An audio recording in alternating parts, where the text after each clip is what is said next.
Hola Madridistas, welcome to another La Liga preview before the international break as we are going to host third place Villarreal at the Bernabeu, and it's not been a great week so far. A week and a half so far, maybe, and we even lost to someone from the McDonald's League, right? So I think we've pretty much hit rock bottom, at least for the start of a season. But yeah, this Villarreal game is going to be an opportunity for us to prove that we are taking this season seriously, and then yeah, it's gonna set some precedents for sure. So to break all of that down and more, I'm joined today by two tactical gurus, Sahil and Mo. But before we begin, a word from our sponsors, Manscaped. So Manscaped has been a rock solid partner for us and for our fans. They have super high quality male grooming products at very decent prices. And the prices can be even more decent if you use code LBR20 for 20% off and free shipping at manscaped.com. So yeah, it'll really help out the channel as well if you go do that. Just buy a shampoo, guys. It's cheap. It's really high quality. You can see the results on maybe Farouk's hair. Like just look at his beautiful hair. I'm not sure if Mo and Sahil have started using it yet, but yeah. Now, I've been using their what is called body wash. So it has some really nice smell, Yeah. Hopefully they start shipping to Qatar soon. Right. Mo, does it work exactly like the Axe commercial then? Does it work for the Manscaped products as well?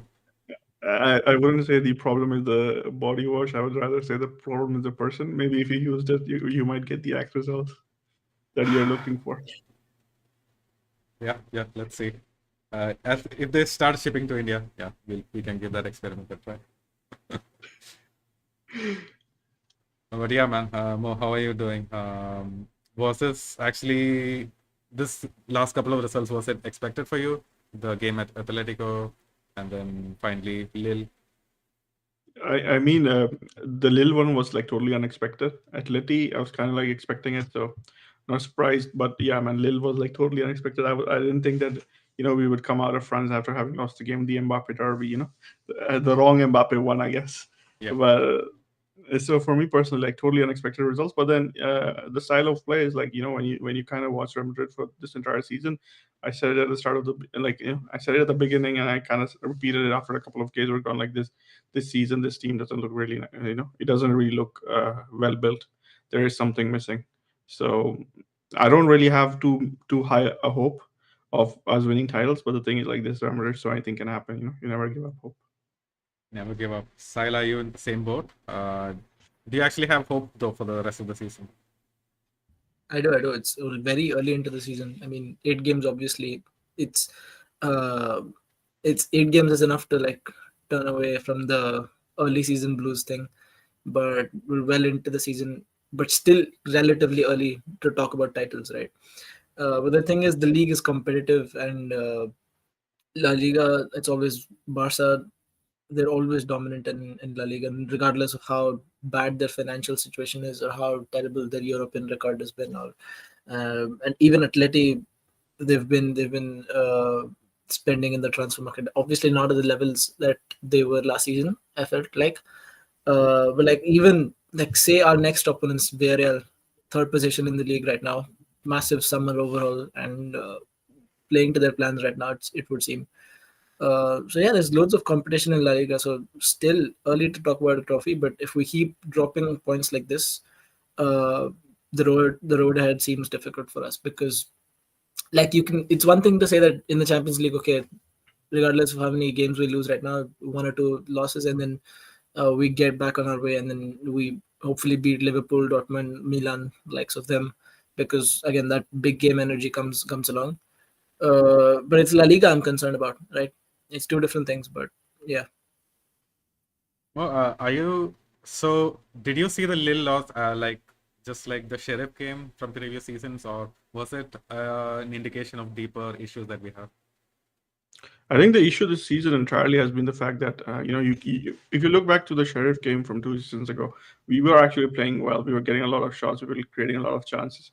It was just that we couldn't convert it. The ball just wouldn't go in.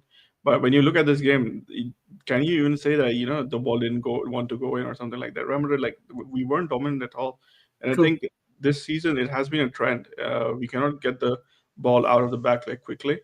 I was actually watching a pass map from this game, and I kind of noticed that the players who passed the ball most among themselves were Rudiger and Militao.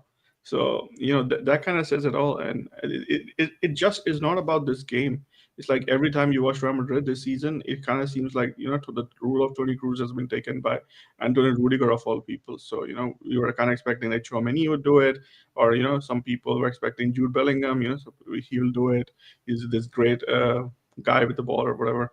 So, but the thing like Rudiger is the one who's doing it.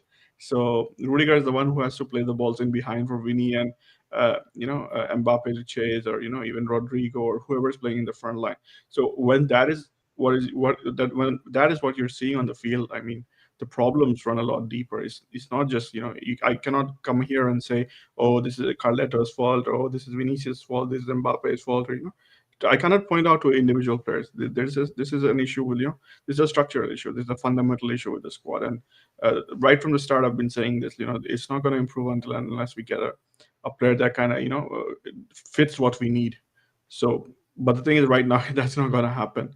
And I guess managers and the tactical side of the squad of the club has to figure out a way out of this. But let's see what happens. For me, I am like not very, let's say, very enthusiastic about that happening, at least before January. But it's Real Madrid, it's Carleto. Carleto is like vastly experienced, so you kind of have to trust him. That is true, actually, and the entire thing about our game plan against Lille, playing balls over the top and behind, it just sort of like, as much as it's fascinating that a team with four midfielders can choose to play direct and not play through the midfield without combining, is just like, it doesn't make sense, right? The level of football, obviously, it has been below par for some time now.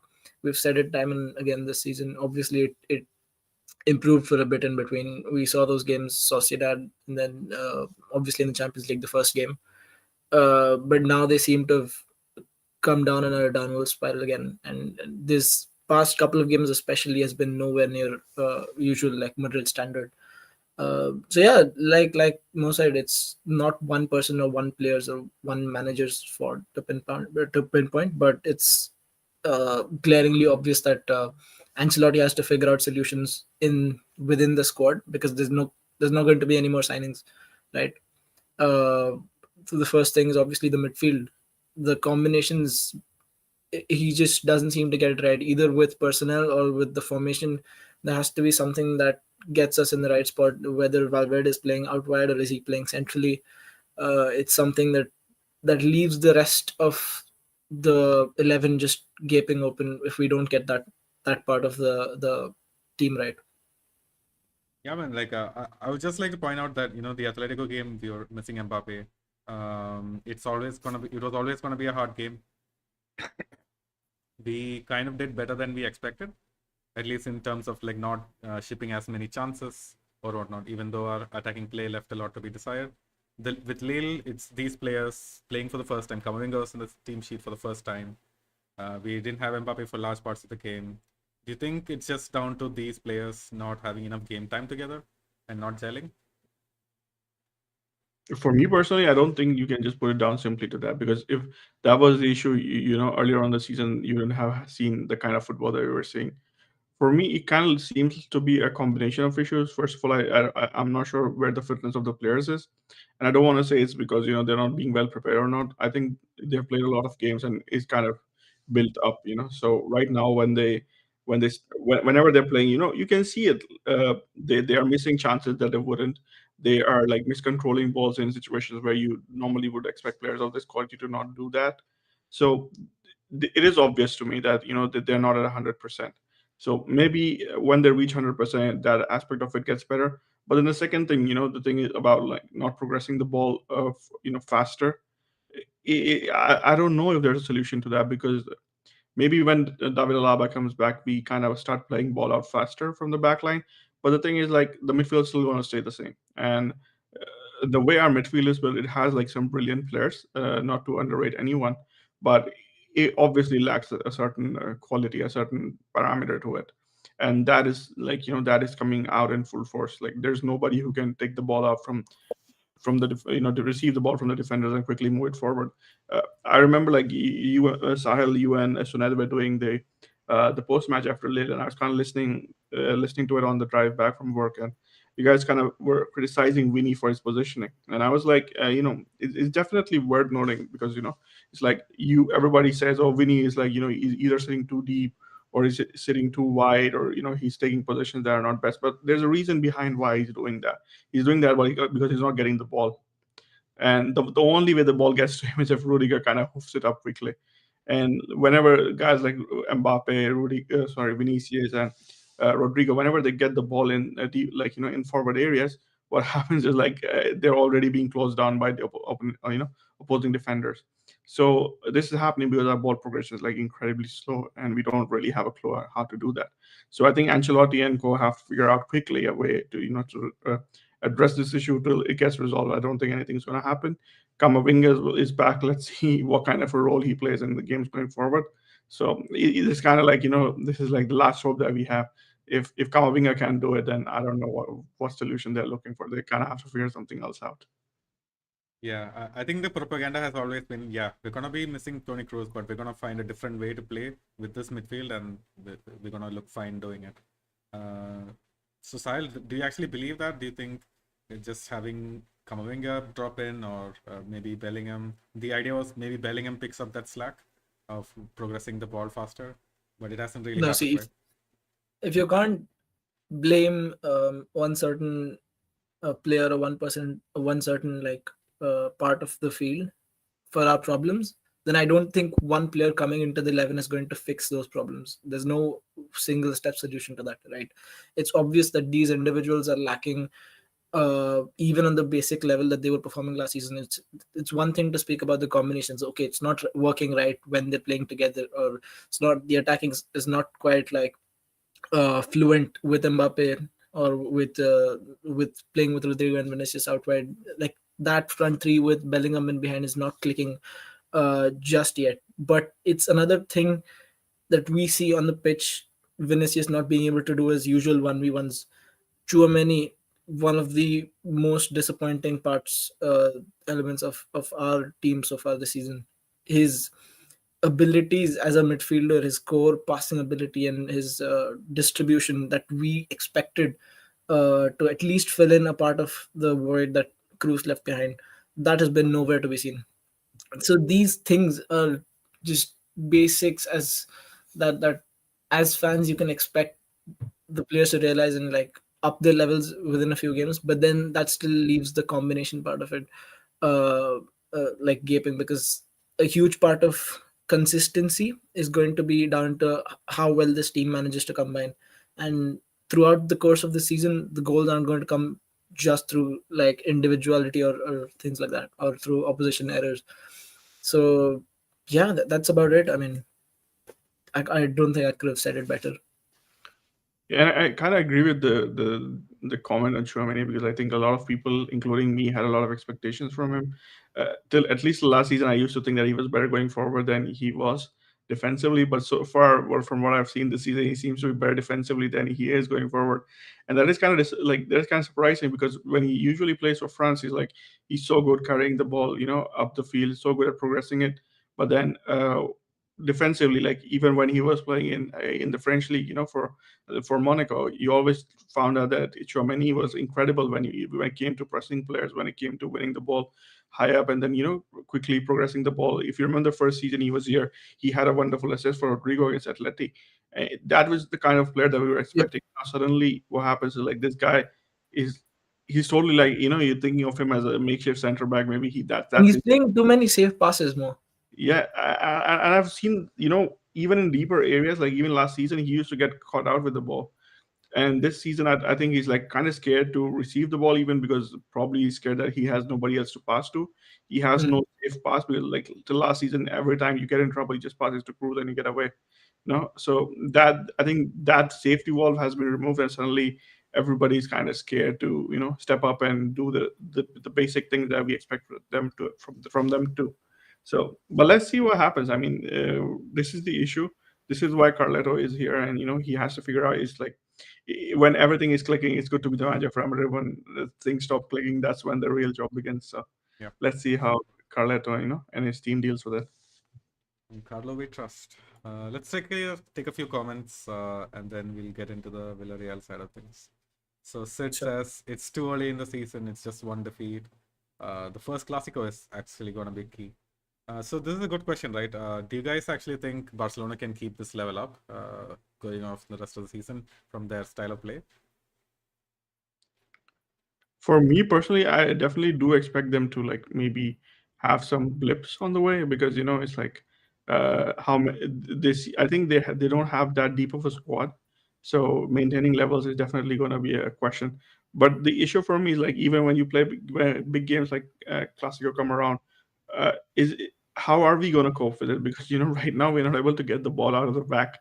So when you kind of have to deal with the press, and for the Clasico, you have to rest assured that Barcelona is going to be coming in with 100% intensity. So how are we going to deal with that? For me, that's the bigger worry. It's not just about losing one game. I think you kind of lose one or two games every season. At the beginning, it happens. You just brush it off, and you just still keep hope. For me, the bigger issue is like how we're playing. The evidence on the field isn't good enough. That, for me, that's the worry. I don't really care about the fact Exactly. that we lost to live. Like you guys mentioned, we lost to Sheriff 2 years ago. Before that, I think we kind of lost to Shakhtar or someone. So losses happen. But The body language wasn't as bad as it is right now. 2 years ago, man. yeah, so that's the point. Yeah, when the evidence on the field doesn't really support us as like looking at us like champions. Maybe in La Liga we're still going to be in the hunt, but when it comes to deeper games, more important games in the Champions League, I don't really know how I feel about this. At least in the way the team is currently playing. Maybe Carletto somehow figures out something, and we go on a tear towards the end of the season. So anything can happen. I cannot say. At the beginning I said, right, this Real Madrid, you can never give up hope completely. But right now, based on the evidence that what we have seen, it doesn't look good to me. Yeah, that is true. Because the next 1 month basically decides how the rest of the season pans out, and if we catch on to that consistency, or is everything just downhill from there, and then we let the league aside and then just focus on the Champions League, right? Because if Barca push the gap too much, if it goes beyond 7 or 8 points, then it comes to a point where, regardless of how the Clásico goes, there's no coming back from that, right? So I just hope it doesn't get to that, and thankfully for us, there's an international break in the way. I just hope we don't go into it with any injuries. I know the result tomorrow is important, but yeah, we must avoid unnecessary injuries at all costs, because right now I feel like I can think of at least a couple of players off the top of my head, like Valverde and these guys, say Rudiger, who've been playing every minute of every game this season, and rest would be like, it would be a bit uncalled for given we've just lost. But in the grand scheme of things, I think those players need it more than anyone. We're just not gonna see it, man. It's fucking Valverde and Rudiger. They're undroppable, and we have no replacements.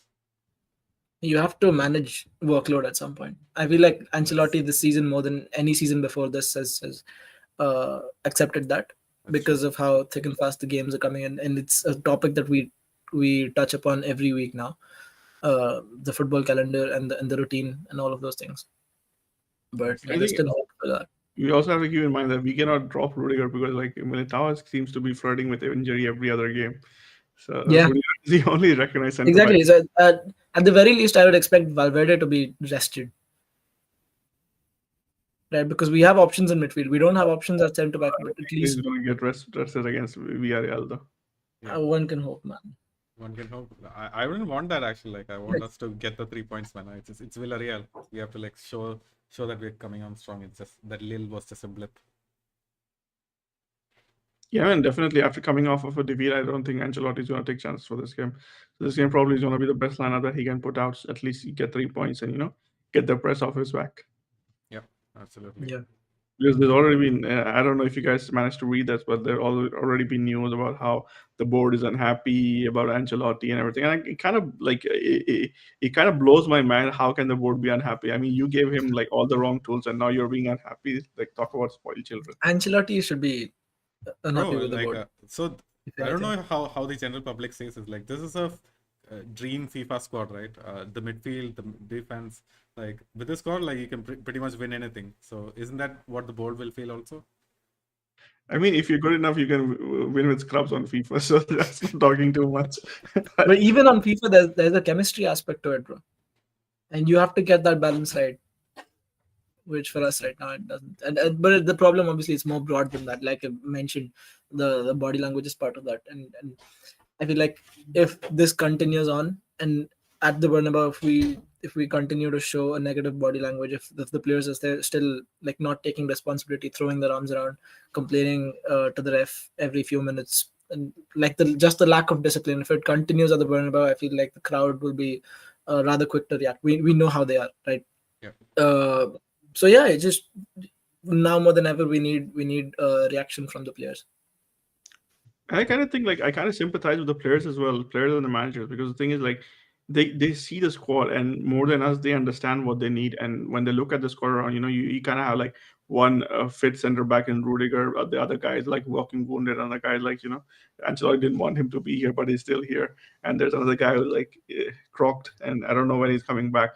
So when you see kind of like when you look at that and you see that is the skill of the squad, and then the board is like forcing Ancelotti to come out in the press and say, "Oh, the squad is complete. We don't need anyone." Like it kind of is That is us complaining in our own little bubble. No, I mean, outside of this little bubble that we've made, people look at this team the way Jacob described it to be. It's a super I'm team. not talking about the people. I'm talking about the players and the management, right? Yeah, but then Yeah, again, there's a lot of context to that. even like if you read the media that's been that's been coming out recently, that you always see this like the players know that the squad isn't as good, even if the quality is better than last year. They know the squad isn't like as good as it used to be. Maybe the individual quality is better. So when you're reading that kind of things, you know that the players are like they know what the problem is, and when you see them being like petulant on the field, you kind of understand like they see the issues, they know the support isn't coming, and they kind of realize that they're probably not going to be able to deliver the results. And what that happens when failure starts setting in, that's when people start complaining and pushing the blame on each other. So this is just like a reaction to it from the way I look at it. So but the thing is like there is no good solution to it. Ancelotti has to use whatever tools he has at his disposal to get the result that we want. But he's in a tough situation. But then the thing is like, as Farouk would say, he's the manager because he accepts the situation and always tries to figure out a solution out of it. Yeah. But Sila, can I ask you this? Like, do you think Carlo has done enough and he has like pushed the max out of the squad as about at least now? Because most said, right, like Ancelotti is having a tough time. It's not like he's handed like the perfect tools, but do you think he can like make more out of this? Do you think any other manager could have Yeah, he got it can better? to a certain extent. Yes, there's parts of it where I feel like he's done enough in terms of like rotating the squad, giving enough people, giving all the players on the bench enough time. You can talk about the likes of Endrick and Arda Güler and previously Brahim before he got injured. You cannot complain in that aspect where he's not rotated or has he not tried out different formations. This has been a constant criticism from our end in previous seasons. So that is not. This is definitely not the Carlo of old. But in the sense that can he get the locker room to realize what they're capable of and what is at stake? I don't think he has done enough because these players, because of how their body language is on the field, I feel like that motivation to win it it definitely is coming from the manager, but it doesn't translate onto what they put out onto the field. So something has to change, and it's not like we've not seen glimpses of work being done there, right? Because Vinicius was going through a rough patch of games, and then he got rested. Immediately he gets brought on, and that 20-25 minutes which he plays with an assist are some of the best football we've seen Vinicius play. So he definitely knows how to get the hunger out of these players. It's just that it's a slow process, and with each player and with each individual taking their own time to get to their usual level, it is taking a little bit more time than usual. But Ancelotti is someone who we're hoping to stick with in the long term. So I feel like him of all coaches will get the time he deserves from the board. Absolutely. And this is one game where, the players are also maybe looking for a bit of revenge, especially Militao, like after Villarreal shipped 4 goals against us. But yeah, man, let's see. Let's actually break down Villarreal. This season, the third in the league so far. The usual suspects, Baena being the top assister, Jose Perez down among the goals. I think is he the top scorer in the league so far? Yes, 6 goals in 7 games. Wow, yeah. So yeah, that duo has really taken off. Nicolas And Pepe after of Soloth all, leaving, yeah. after ahead. Soloth leaving, there was a big gap for goals. Because at some point after, especially after Soloth's performances last season, he had to leave, and Jose Perez, I feel like, was a good replacement, and they had a big transfer window actually. So the fact that this new signing has accounted for like 35% of the goals they've scored this season, has been a success, because Marcelino, he has this thing, and this is part of the reason why he left at Valencia, right? He needs to be in control of the transfers and the strategy with which these players are being brought in, and that was a condition at which Villarreal probably agreed to when they brought him in. So as far as recruitment goes, I feel like their current crop of signings is definitely is doing well. Yeah, Mo, like what do you think? Like, do you think Sorloth is gonna make good on his transfer fee, or do you think Atletico would have been better off maybe getting someone like Baena if he was available? For me, I think Atleti had a perfectly good player in Samu Morodion, but I don't know why they had to move on from him. So, well, for whatever reason, they decided to move on, and I think the pressure is on Sorloth to justify the fee, because I think every time he's got a big move, he's like it hasn't like exactly panned out for him. I remember that he went to Crystal Palace in the Premier League and didn't actually work out there. He had to go back to Turkey. So far, La Liga seems to have been good to him. Let's see what happens, and I just put it at Atleti because it's still early days. So let's see. But I think like he's a dangerous player and he offers something different. So I think uh, in La Liga we have this tendency to focus a lot on players who are technically good, and so this guy is like something a little different from that. So when there's variety, sometimes maybe defenders aren't exactly used to it, so they have sometimes some trouble dealing with something different. So he probably exploits it, takes advantage of it. But yeah, so sort of overall, I think he kind of he's a good player. So I think he'll do well. For me, the bigger disappointment, like from Sorla, like among Atleti signings, has been Julian Alvarez. Because if you guys remember, after 2023 World Cup, I think the Spanish national team manager voted him as the best player in the world. Yep. So, that is a guy I'm kind of looking at, because Julian Alvarez is like somebody a lot of Madrid fans kind of also wanted him to come here, to come to our club. But let's see how he does in La Liga, especially at Atleti. I don't know. Maybe he goes the way of, Joao Felix, like a good attacking player, lost in Simeone's system. So let's see what happens. For me, that is the guy I'm paying more attention to. Man, but I feel like the attitude is like completely different to Joao Felix. He's like, even though he hasn't been among the goals, like he's been doing good stuff. I feel like he's fitting in really well with Simeone's system. I don't know, man. Like I wouldn't presume to say anything because I don't really watch Atleti a lot, and he's only been coming off the bench. Yeah, but like from what I've seen, the stats on there, like his performances, like based on what I've been reading, people haven't exactly been satisfied. I don't know. Maybe you guys like you probably. The only player they're still talking about in a positive light is Conor Gallagher. Seems to fit into Atletico. But right back to Villarreal, man. I read this thing before the transfer window. They had one of the oldest average ages in La Liga, which is nearing 31. And in this transfer window alone, they got rid of the likes of Manu Trigueros, Alberto Moreno, Etienne Capu, Francis Coquelin, Jose Luis Morales. So these are players who presumably were not in Marcelino's plans, and the club probably got a fair amount of money for them, these departures. So I feel like with these departures, the next crucial step was to sell like a key player to generate funds for like further reinforcements, like the striker they signed from the Premier League. What was his name? Here. Yeah. But yeah, I think they considered like 65 goals last season, which is very, very poor for Villarreal's record, especially for a defensive-minded manager like Marcelino. So I think it's no surprise that they're doing well after what is fairly like a complete rehaul of their club. So yeah, more of organization and structure is what you would expect. Obviously, I have no doubt in my mind that Villarreal will come to the Bernabeu hoping for a positive result, hoping to get away with a win, because obviously it's second v third. Yeah, don't expect a stroll in the park for Madrid, even if it's at home.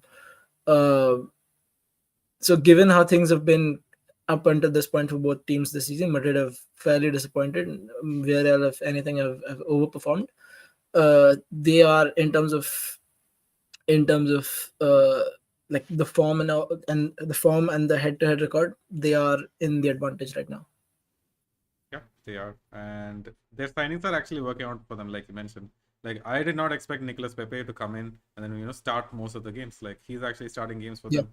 He's being looking dangerous. He's involved in the play. I was like, this is totally unexpected. And even Eric Bailly, like he's been fit at least in the start of the season, which was unheard of in previous seasons. Mm.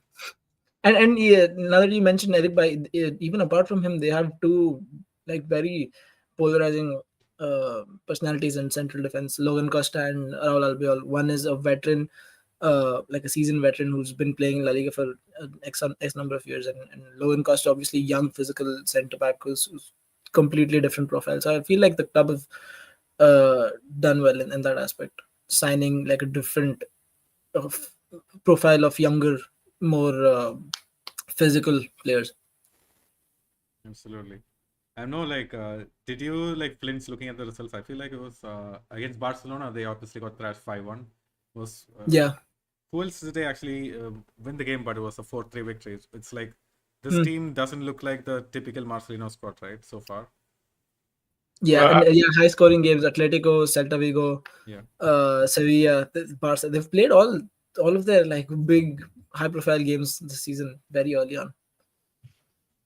yeah, for me, I was actually kind of surprised to hear Sahel classify Marcelino as a defensive manager because I don't think he's like exactly a defensive manager. But then it's like probably like we just have kind of like different ways of looking at it. Okay. He's kind of like for me, I've always thought of Marcelino. Maybe he's not the most swashbuckling kind of player, but like he's a manager who builds teams well. I mean, we saw it with his team at Valencia, how well Hmm. they used to play and how well it was going for him. I think if I'm not wrong, he's coached Villarreal before as well. I believe he Yep. has a connection with the club. So when they're gonna come to the Bernabeu, like Sahel said, they're gonna come with bringing their best. They're gonna come wanting to surprise the capital club as they always do, and it's not gonna be the same that we saw from them against Barcelona because against Barcelona, I don't know, maybe these teams don't have the same motivation when they do, when they're facing us that they do when they're facing us. So Hmm. uh, I'm It feels like they've given up before the kickoff. I kind of also have to give credit to Barcelona there because Barcelona have this pattern of play that's like everybody seems to be looking for. They have this identity that they always stick to it. They're repeating the same plays like over and over and over, and they get so good that when it comes to games in the league games, it's kind of like I think it's easier and better to play.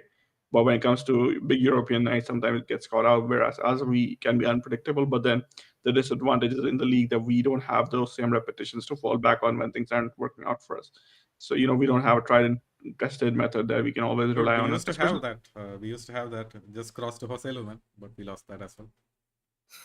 I mean, I don't know how much of truth is in A there, pattern there was, yeah. but yeah, I'll There was give. a more of a savior strategy. Yeah. I mean, but then even having said that, I mean, Real Madrid have always relied on their unpredictability. I think like this season we are incredibly predictable, like but in the wrong manner. We are predictable because we know we are not going to get the ball out of the back. So let's see what happens. I think it's going to be an interesting game. Like Sahel said, second versus third always. Although it's a little bit too early to be putting too much in stock by those positions, but then it's still going to definitely going to be an interesting game. Marcelino has always been a great manager. He did well at every club he has been, I think. So let's see what happens. I'm hoping Real Madrid win, but the thing is like Villarreal on form, definitely a tough opponent. Yeah. Do you think this matchup is still valid in 2024? Baina versus Valverde. Think it's something to watch out for. I don't know, man. Thing is like players sometimes can be funny. Sometimes they hold on to grudges that you and Yeah. I wouldn't, and sometimes they just forget grudges that you and I would probably be holding on to. So let's see what But happens. this But is something I don't think Valverde would just like let go of, and I'll be looking forward to when the players are shaking hands going past each other at the beginning of the game. I want to see if Valverde shakes his hand or not. That I, will precisely give you an idea of whether or not he's like let go of that grudge. I think a lot of things are said on the pitch that players kind of react to in the heat of the moment, but then let go. But then, like Sahil said, this is one incident that happened that spilled out of the field, and Mm. there was a whole court case. So definitely interesting. And like Sahil said, you definitely want to look forward to seeing how Valverde and Baena like approach each other. But then once the match starts, I'm not really expecting anything too outside the ordinary. It's just going to be another game. Yeah, especially with the level of refereeing the season being on a different level It's going to be to what calm, we've seen before. quiet, completely predictable. Yeah, in terms of players being yellow carded for absolutely nothing, for complaining, for raising their hands, for turning up the fans, or whatnot. So if Valverde and Baena want to say goodbye to their place in tomorrow's match, if they want to get red carded or something, or even yellow carded booked. I mean, I would say this that it is more likely that Valverde gets a card than Baena for the same action, given the way the season has panned out so far. I mean, Real Madrid seem to commit a lot lower number of fouls or any For egregious their bookings, things yeah. for us to get the card. So I don't know. Maybe they're trying to equalize it. Maybe they thought they thought like the Twitter fans that this Real Madrid squad is like too talented. We have to cut them down and bring them to everybody's level. So I don't know. Conspiracy theories going wild. But yeah. Let me just get my tinfoil hat, okay? But yeah, guys, do you guys have anything else on Villarreal? Yeah, you guys, it's going to be a cracking game. I am expecting a lot of goals for some reason. But yeah, let's see. I mean, I hope there are a lot of goals. I hope Real Madrid Yeah. scores a lot of goals. I just know that if the first goal comes in the first half, then the game is going to be cracked wide open. It's just up until that first goal that Villarreal are going to try and shut shop, and then once that, regardless of who gets the first goal, it's going to be an open game beyond that. I'm not expecting Villarreal to I kind of disagree with you there. I think Real Madrid, Villarreal going to bring the game to Real Madrid, and I especially think they're going to press us high and try and make win some high turnovers from us, because I I think mean, that would be kind of because sort of this uncharacteristic of them. But given that even other teams have taken the game to us this season, say yes, your Mallorca and Las Palmas have in phases of the game been the more dominant side against Real Madrid. So I wouldn't be surprised. Yeah.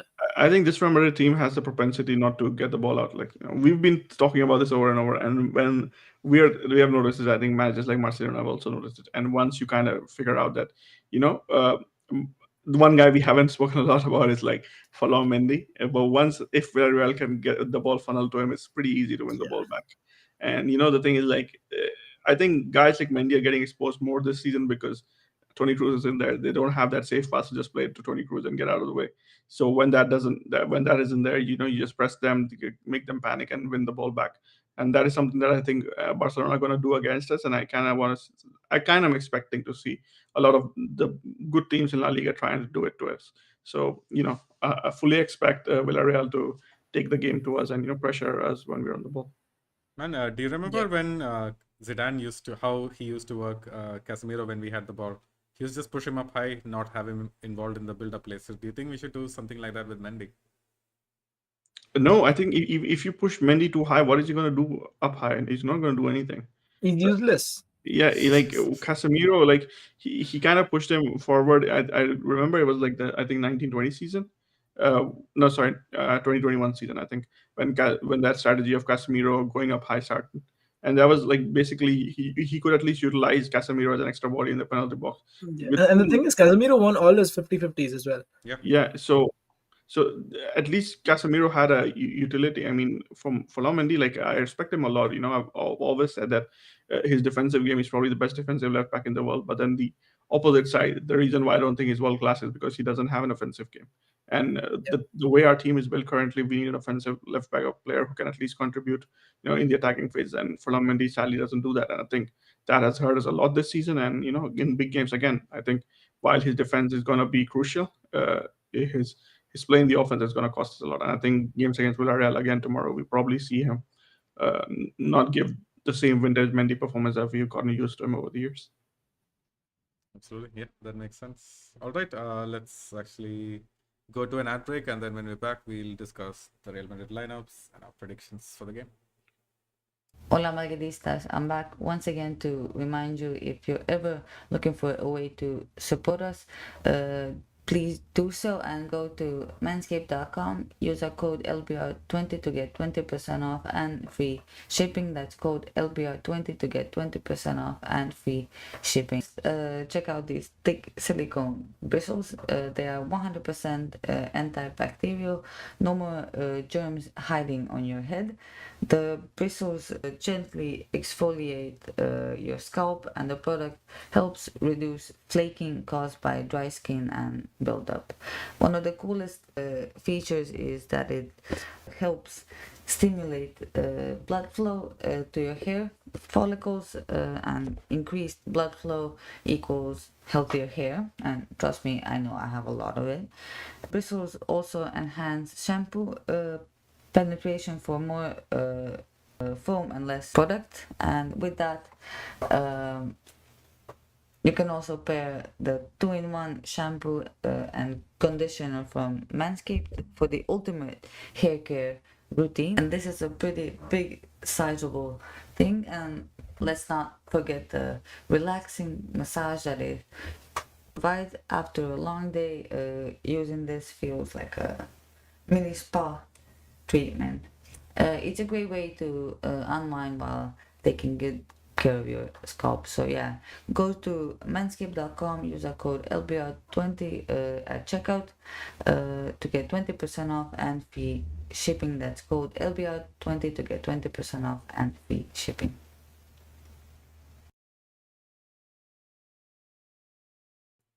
All right, folks, we are back. We were looking at the breaking news. So what, Eder Militao's cousin is going to be playing for Brazil. Are we going to sign him? I don't know. Maybe we still need a left side center back. Yeah. Yeah, but I've heard this guy. I don't know if you guys ever heard about him, like Victor Reis. I think Yeah, that's I one the one saw him last getting week linked. pop up. Is that real? Yeah. Are we going for him? I don't know, man. Like I've seen this news pop up suddenly, and I was like, maybe you guys know There's so something. many players on the market where we're always linked to, especially young centre backs. A few years ago, I remember the guy played for Villarreal actually, Pau Torres. We were linked to him for quite a while. He was supposed to be our Ramos successor. He just disappeared. Ramos is like pushing it, man. Well, yeah, definitely. Yeah, but he was supposed to be, like, the fans had this narrative where once he was gone in 2021, we were going to sign him. That's what I'm saying. The fans were like kind of got ahead of themselves with the Ramos successor thing. But yeah, but on the flip side, the Real Madrid definitely did follow him. They were kind of looking at him, but then later decided, it wasn't worth the amount of money that Villarreal were asking for. I definitely think Real Madrid are going to sign a center back in the summer, but I don't know who it's going to be. Maybe a couple of years back, I was kind of hearing the 2025 target was Bastoni, but let's see, he kind of signed a renewal, so let's see how it goes. Yep. All right. I guess the other news is that Ceballos is back out from injury, and Mbappe For tomorrow's game? Yeah. So he's in the squad? Yeah, I think so. I think he's in training today. Okay, that's great. I mean, gives us another option in midfield. I know things in midfield. Yeah. I kind of like was laughing, but the thing is, like a couple of years back, he's the one who won us the game against Villarreal in the Copa del Rey. Yeah, I was just gonna say that. So, you can never scoff at anybody. No, yeah, I mean, definitely welcome back, bro. Him and Kamavinga coming back in midfield is going to help us a lot off the bench, because one thing I noticed against Lille was that our substitutes were useless. Like, they didn't do anything. Arda Güler was too far away from the action, and I just hope to see someone like Kamavinga come off the bench, because regardless of where he's playing, even if he's playing as a left back, he has impact to him. I want impact players coming off the bench, the likes of Enrique. When I'm around, you shouldn't be criticizing Arda Güler because first time going for a Turkish. I'm not criticizing him. I'm just saying that where he was positioned was too far away from anywhere he could make impact. Yeah, exactly. But I still think that he made a quite a lot of chances for the team. I was looking at the amount of like chances he You wouldn't created. expect him to score the header though. Okay, he created like two big chances apparently. So like you can never sometimes these guys come in and have an impact that we aren't able to see. But then the point is like you have a pretty valid point where you said that his positioning in the game is like probably not the best, because for me personally, I've always felt that if Arda Güler is playing, Ancelotti has to use him a lot more in midfield and give him a lot more control. Exactly. So that was more of an Ancelotti thing than an Arda Güler Yeah, thing.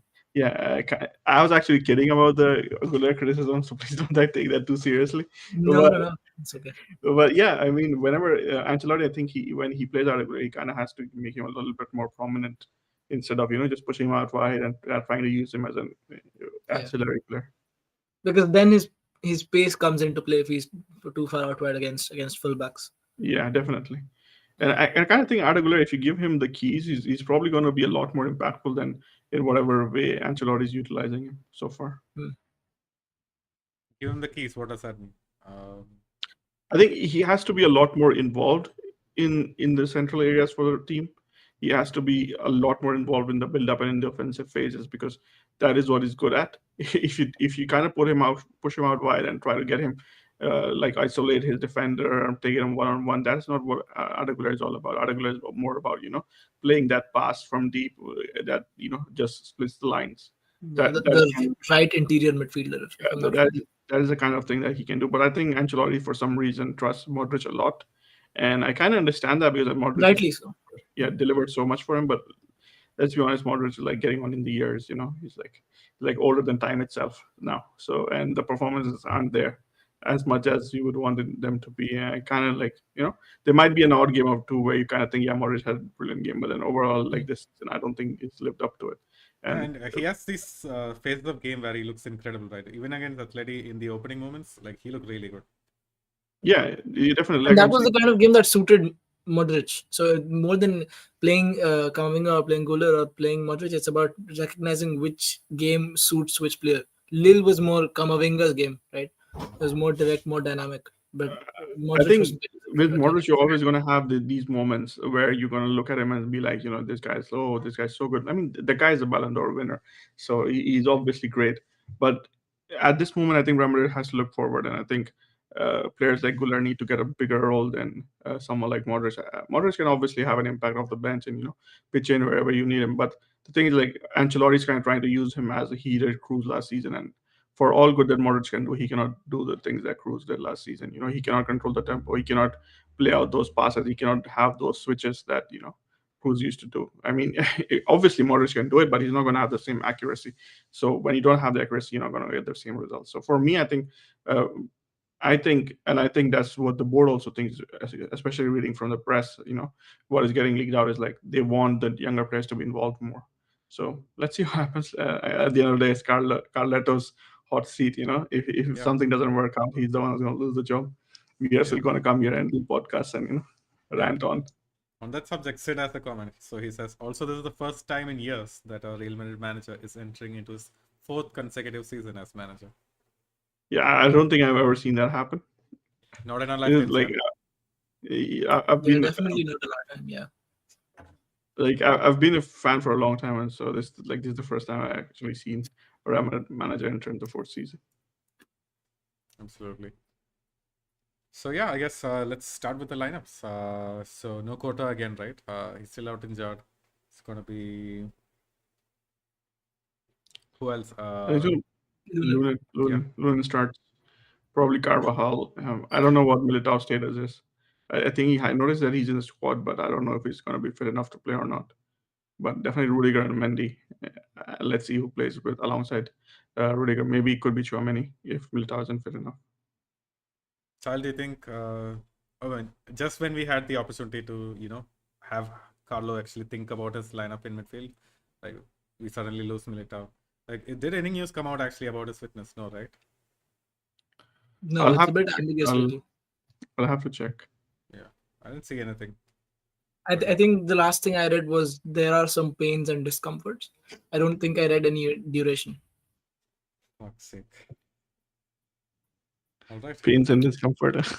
But I have a feeling they will choose to overplay it to the media, so the player can return earlier than the expected date. It happened with Mbappe and the other players. I'm hoping it's the same.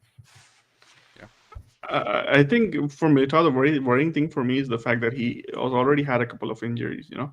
So it's like I think initially when he had the hamstring issue, which caused him to miss with time with Brazil. I don't think he was fit enough, and he was suddenly brought back because I think the management realized how bad Valia is going to be. So for me personally, I think right now is the time to, you know, if you can rest Militao, perhaps play Chouameni. Now that Kamavinga is back, you can always start with Kamavinga as CDM, and go on from there. Yeah, I would agree. Yep. I feel like this definitely calls for Chouameni at the back if Militao is not fit. And we have no complaints of Chouameni in defense. It's just that we aren't seeing as much of him in midfield. Yeah, man, like this is honestly something that I juggle with myself, you know. Like at the start of the season, I was like, this defense does not look like they can like play out the ball consistently, and we lost Cruz as well. Like, do you think long term Chouameni could convert to a CB at least for the season if we don't have a ball playing midfielder? That would help us a lot, right? I mean, it's the same conversation we had with Kamavinga at left back, right? He doesn't want to play there most certainly, but if Ancelotti asks him to play majority of the season there, then what's he going to do about it? But he will be good at it. I don't have doubts that we're going to be like unstable and anything with Chouameni and centre back. I For just hope it is not a long term thing. For me, the bigger thing that needs to be figured out is like if Kamavinga plays at CDM, what kind of a role does he play? Is he willing to adjust his positioning to receive the ball from the back line so that the ball progression can be faster? If Kamavinga can do that, then obviously Chouameni in And defense he's has. very flexible. He's very versatile when it comes to that. He can. Yeah, I mean he can, but is he willing to do it? Especially given the fact that the safety net of Cruz is gone now. All the pressure is That's on true. whoever is going to play that. So for me, Chouameni like so far hasn't been doing that, as Sahil rightly pointed out, earlier on the pod. So it all depends on that. Let's see how Kamavinga adapts and what kind of role he's playing, especially in the coming games. Because if he can do that, then perhaps we can drop Chouameni in the center positions and have Kamavinga playing the CDM role and probably get our team started that way. But if that doesn't happen, then you can probably have the best ball playing center back come into the squad, and still nothing is going to change because there's not going to be anybody in the midfield willing to receive the ball. So as long as midfield isn't receiving the ball, nothing's going to help. Yeah. Yeah, that makes sense. Continuing on the midfield, man, like, so are we saying it's going to be Chouameni considering Militao's fitness at the back, and then Kamavinga plays CDM? If Chouameni drops into CB, I definitely think Kamavinga and they're probably Fede and Bellingham. No Gullit for sure. Nah, I mean, even if Guller plays, I can't expect him to play out in the right side. Yeah. Not in the midfield. All right, I guess. And I don't think the diamond is staying either. So Out we're with the going back diamond. to front three. Diamonds obviously aren't forever. Dude, like, I still can't believe it, man. Like, without Mbappe, like, this is pretty much the same team from last season, except for one player. And then can't believe how different we look, even in terms of defensive organization. We look so different. Yeah, I mean that one player like that just goes to show how underrated Toni Kroos is. Like, Yeah. people put him amongst the best midfielders in the world, like of all time. But even then, I feel like his absence is making us know that even that is underrating him. Like, that's how important it was to remember this. So the word is that he's gonna be at the Bernabeu watching the game. Yeah. Yeah, maybe Florentino can arrange some vans to quickly pick him up. Yeah. Wait, for real? Yeah. Yeah, he's gonna be at the Bernabeu. Oh, Yeah. is he coming back to like shower on his blessings or what? Like, remember how Zidane came back to watch the Clasico? So, Yeah. No, Ronaldo came back to watch the Clasico when Zidane was there. Yeah. Yeah. It's gonna Yeah. be similar. And he had some quotes in midweek as well, and when he was like praising the team, he just says, "This team needs time. I know these guys will adjust to play without me and whatnot." So he took the example of Cristiano Ronaldo, and then Modric, Casemiro leaving as well, and then we certainly learn to adjust without them. Spoken like a true humble bastard. Yeah, he's humble bragging, right? He's not gonna come out and say, "Yeah, you guys suck without me." But yeah, he's like, the thing is like he But knows. at least he's put a first stop to the coming back from the retirement things that a few fans have been asking for him. Like if Chesney can do it for Barca, then why not Cruz, bro? Forget it, man. that Tony Cruz isn't coming back. Like he's made the decision. And the guy's like, Yeah, him of all people. Nah. Yeah. All right, that just leaves our front line: Vinny, Rodrigo, Mbappe. So what's Rodrigo's status? Is he like fit enough to play? I think so. I didn't hear anything that. Again, there's very few reports coming out on Rodrigo. He had a back injury. It's not injury; it was discomfort. So it's difficult to. But discomfort is injury. Yes. Yeah, I mean, again, I don't think it's something that they diagnosed and gave him a duration for. So it just depends on how he feels before kickoff, or how he feels on the day of the game.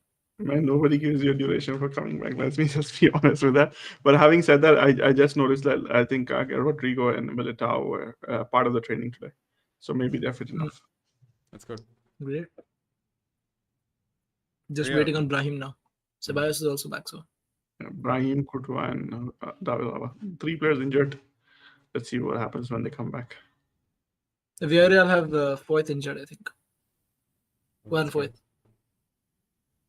What do you mean that's good? I mean, of course, Good that's news for like, Vinny, yeah.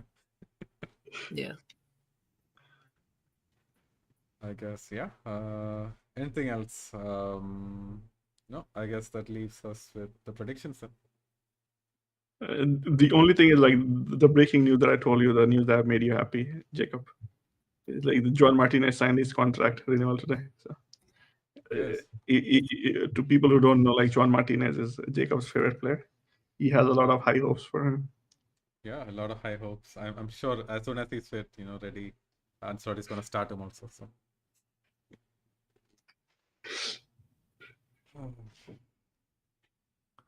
All right, I'll go with the predictions first. I think it's going to be a quiet game. I feel like Ancelotti is like going to be on the players' asses. He got to control the game and whatnot. So I'm going to predict a 2-0 victory for us. Probably 3-2 on my end, I'll say. Maybe Real Madrid concede 2 and score 3. Kylian Mbappe to score a hat trick. Mbappe hat trick. Wow. Look, this is a team against whom we've only won one of our last 6 in La Liga. So they are sort of our kryptonite apart from Atleti. And this is a stat actually. In Ancelotti's tenure as a Madrid manager, they are the joint highest team to like take points away from us. Joint up there with Atletico, of course. So that's 12 points taken off us. And this is a team we've not done well against. Bro, so you might not have heard the topic, but it's called prediction. It's not called tactically, closely analyzing the result. It's just no, like I'll give you my reasoning for this. I don't want to. The sun is going to be. Yeah. So after Sahil says all of this, he better not predict like a 4-0 victory for us. No. Look, I can't predict I can't predict against Madrid. Yeah, I can't predict against my team. But I was going to say 2-0, but Jacob said it. So just for the sake of being different, I'm gonna say 2-1. And yeah, our defense is going to be different. Lunin is going to start, so why not? Yeah, that's true. Like, do you guys predict like a decent performance from him once again? He was not at fault for Lille, right? No, he wasn't. For me personally, I think Lunin gets better when he's playing around off games. So let's see how he does. Yeah.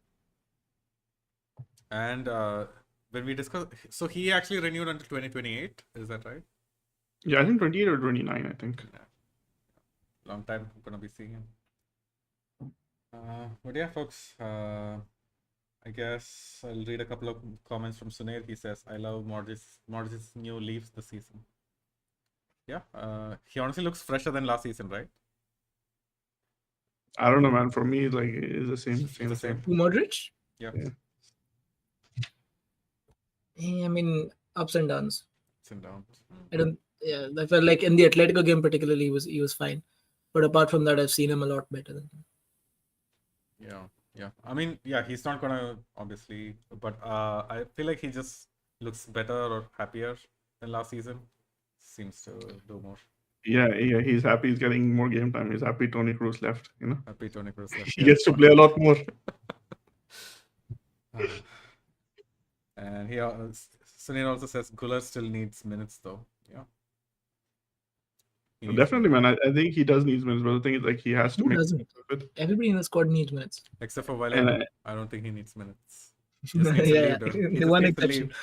leave. Solid reminder. No, man, Vallejo, I kind of feel sad for Vallejo actually. When he was coming out, like this guy was so highly rated. Yeah. He's probably the youngest captain that Zaragoza ever had in their history, and he had so many injuries. It's kind of sad to see. Like now, he cannot even he cannot even anticipate where the ball is going to be. His positioning is all gone down, and it's kind of sad to see what kind of has happened to him. But like when he was coming up, I had such high hopes for him. Man, like I had like very good hopes for this season, especially like I changed my Twitter profile picture to Vallejo, and then my last name is Jacob Vallejo on Twitter at least. Yeah. I thought your Twitter name was Jacob Martinez. No, not yet. That's the most recent one. After the Alves game. After the Alves game. That Yeah, would be like the first yeah, Vallejo fan account on Twitter. Yeah, Jacob tweeted that photo out, in that meme where he said, like, friendship with Vallejo and John Martinez, my new best friend. Yeah. Let's move on. Ricardo's in the comments. He says, Chamani is almost like having an average. It's like having an average CB in midfield.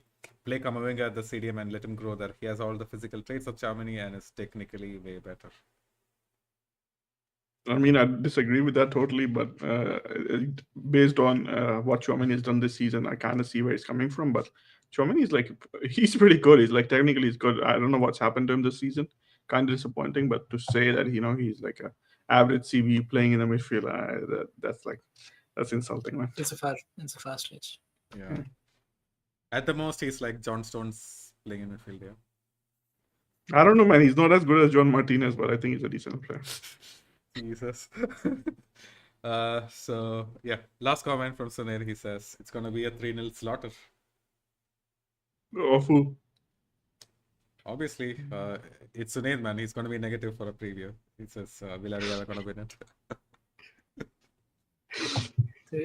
I'm not showing up for the post match if that happens. But we will be there. Yeah, we'll make sure Sunil is there at least. Yeah. If you want to watch that, you always have to watch him after a loss. Yep. That is the perfect time. Pessimist's paradise. All right, folks. Yeah, hopefully it's not a shitty ass game. Hopefully we see some goals. Hopefully we see us re-winning, our status as a serious team. Hopefully we give the fans everything that they came to watch for. But yeah. Now that we're done with the predictions, yeah, folks, all of you guys tuning in, Rahul, Sunil, Ricardo, just if you're not a subscriber already, do hit subscribe, give us a like, it really helps out. And if you have done all of that so far and you're on a lookout for a shampoo or like a body lotion or something, head on over to Manscaped, man, and then use code LBR20 and get 20% off, and it'll really help out the channel as well. Last but not the least, there are some links in the description below to our Instagrams, to Real Madrid Committee's Instagram as well. So there are partners there. Give them a like and, maybe give their page a follow. They have some decent content. And yeah, folks, catch us for the post-match and for the fan camps as well after the post-game. So yeah, until next time, Hala Madrid. Hala Madrid. Hala Madrid.